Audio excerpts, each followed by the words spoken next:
and welcome to MacGyver's Grant Public Library's Storytime Tuesday. Today we are going to talk about words. And we're going to talk about words because we have the most exciting thing coming up in October. We have a real author of children's books who's going to read her new book for us this month. Her name is Susan Edie, and she wrote the book Eeny Meeny Halloweeny. She is an artist and an author. She illustrates children's books for other people, and she writes her own. And she's going to read this book for us at Storytime Tuesday as a guest reader, and we're so excited. So we're going to be really promoting that up this month. We can't wait to find out all about Miss Susan and all that she does. We have a couple other books here at the library by Miss Susan Edie, and I've got one at home that I forgot to bring that has beautiful clay illustrations. She does a lot of clay illustrating.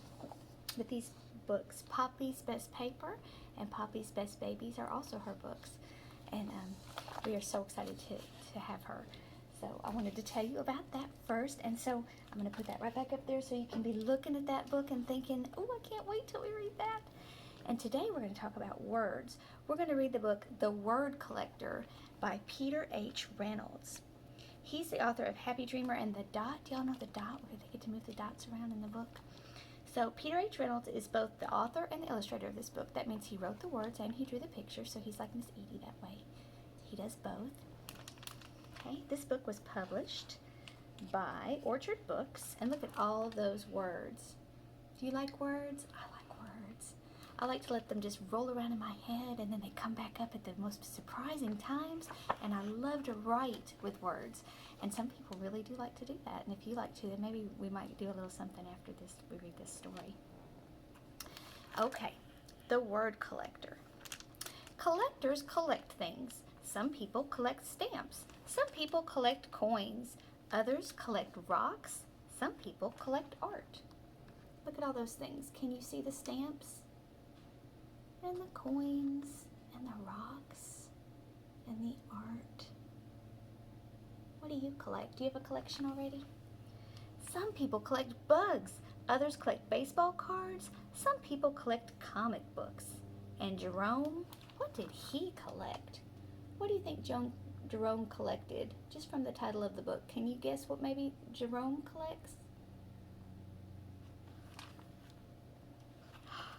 Jerome collected words. He collected words he heard. My trip to Peru was perfectly pleasant. Certain words caught his attention. Can you hear all those P sounds in that sentence? My trip to Peru was perfectly pleasant. There's a lot of p. I like it when a sentence has a lot of the same words. That's called alliteration. That's a big word, isn't it? But that's what it is, and I really like alliteration. He collected words he saw. Willow tea shop. Certain words jumped out at him. Do you see that word right there? Willow. Doesn't it kind of jump out at you? See how it looks kind of the same on both sides? Isn't that neat? Would you like to trace your finger along that? I would like to trace my finger along that word. And Peter liked that word, didn't he? Jerome did. Peter's the author. I'm sorry. I knew when I said that was wrong. He collected words he read.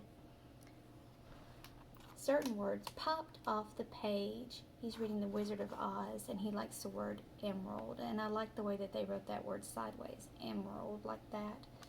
Do you like the word emerald in The Wizard of Oz? Is there another word that you like in The Wizard of Oz?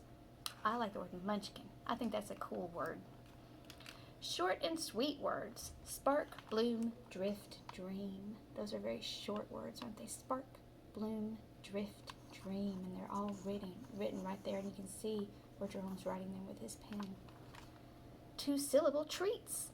Treasure, motif, whisper, glimmer, hover, candid. Those are two-syllable words. See how you can break them in half? Whisper, candid, glimmer, hover. Kind of makes you want to sing. I like two-syllable words too. Do you think of a two-syllable word that you like?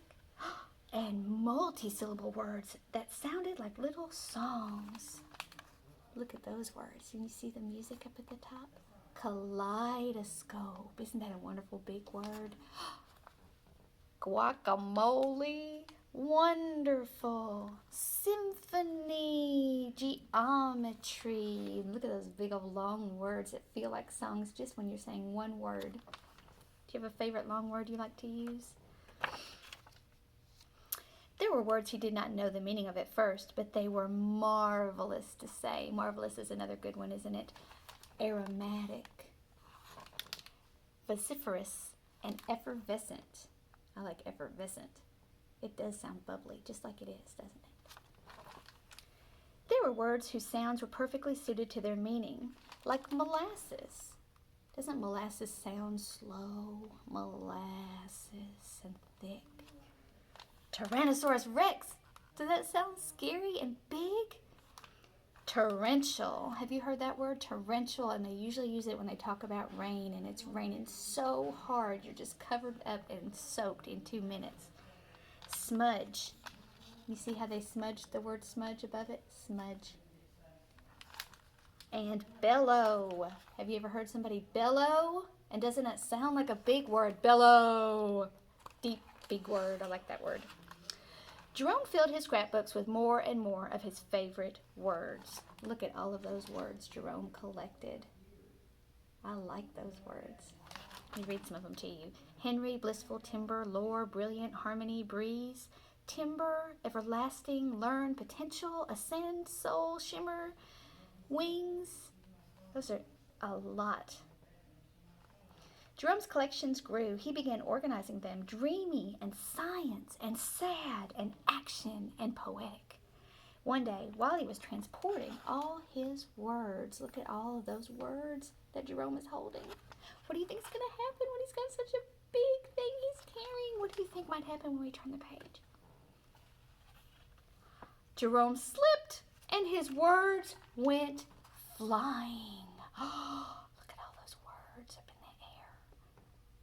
What do you think he's going to have to do? What do you think's going to happen? What would you do if you dropped your collection?